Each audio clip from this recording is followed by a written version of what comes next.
cursó 2 años de estudios técnicos, que la capacitaron como técnica de laboratorio, contando con una profesión alentada por la mudanza de su hermano a Tampa. Katherine consiguió un puesto en Miami, en un gran hospital asociado con la Universidad de Miami, ciudad a la que se trasladó en la primavera de 1974 a la edad de 21 años. La vida de Katherine en su pequeña ciudad había sido más difícil que la que tuvo que llevar en Miami. Sin embargo, le alegraba haber escapado de sus problemas familiares. Durante el primer año que pasó allí conocí a Stuart, un hombre casado, judío y con 2 hijos. Diferente en todo de los hombres con quienes había salido.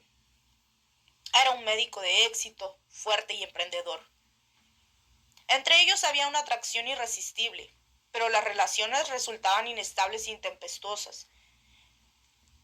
Había algo en él que despertaba las pasiones de Katherine, como si le hechizara, por la época en la que ella inició la terapia.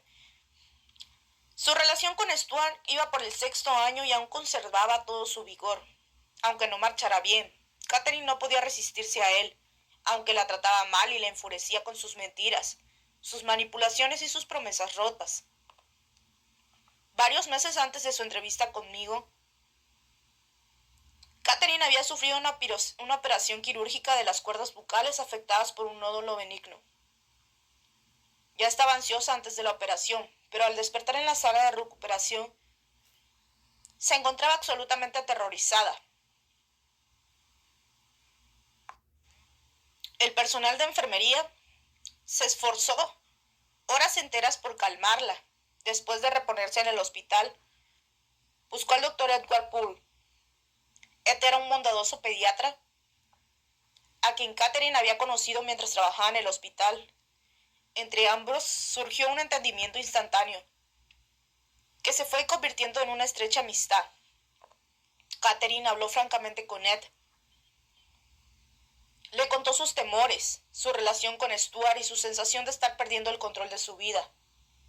Él insistió en que pidiera una entrevista conmigo personalmente, no con alguno de mis asociados. Cuando Ed me llamó para ponerme al tanto de ese consejo, agregó que por algún motivo le parecía que solo yo podía comprender de verdad a Katherine, aunque otros psiquiatras también tenían una excelente preparación y eran terapeutas capacitados. Sin embargo, Katherine no me llamó. Pasaron 8 semanas. Como mi trabajo como jefe de departamento de psiquiatría me absorbe mucho, olvidé la llamada de Ed. Los miedos y las fobias de Katherine empeoraban. El doctor Franaker, jefe de cirugía, la conocía superficialmente desde hacía años y solía bromear con ella cuando visitaba el laboratorio donde trabajaba. Él había notado su desdicha de los últimos tiempos y percibido su tensión. Aunque había querido decirle algo en varias oportunidades, vacilaba. Una tarde, mientras iba en su coche a un hospital apartado donde debía dar una conferencia, vio a Katherine que volvía en su propio automóvil a casa. Cercano a ese pequeño hospital, siguiendo un impulso, le indicó por señas que hiciera a un lado la carretera.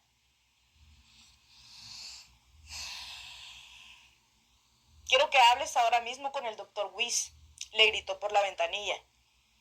«Sin demora». Aunque los cirujanos suelen actuar impulsivamente, el mismo Frank le sorprendió su rotundidad. Los ataques de pánico y la ansiedad de Katherine iban siendo más frecuentes y duraban más. Empezó a sufrir 2 pesadillas recurrentes. En una, un puente se derrumbaba mientras ella lo cruzaba al volante de su automóvil.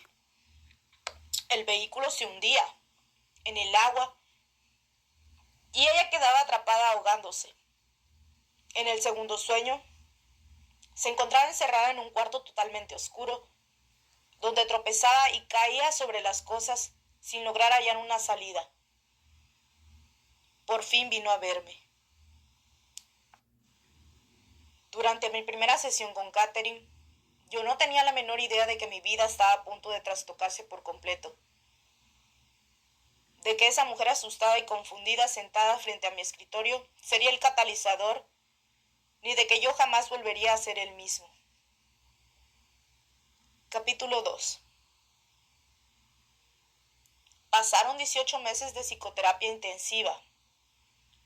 Catherine venía a verme 1 o 2 veces por semana. Era una buena paciente.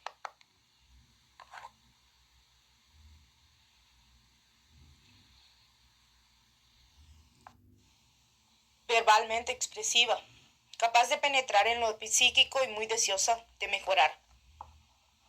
En ese tiempo exploramos sus sentimientos, sus ideas y sus sueños. El hecho de que supiera reconocer los patrones de conducta recurrentes le proporcionaba penetración y entendimiento.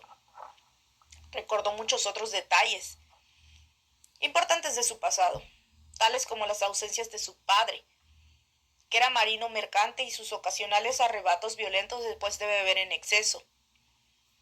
Comprendía mucho mejor sus relaciones turbulentas con Stuart y expresaba el enojo de manera apropiada, en mi opinión. Por entonces debería haber mejorado mucho. Los pacientes mejoran casi siempre cuando recuerdan influencias desagradables de su pasado.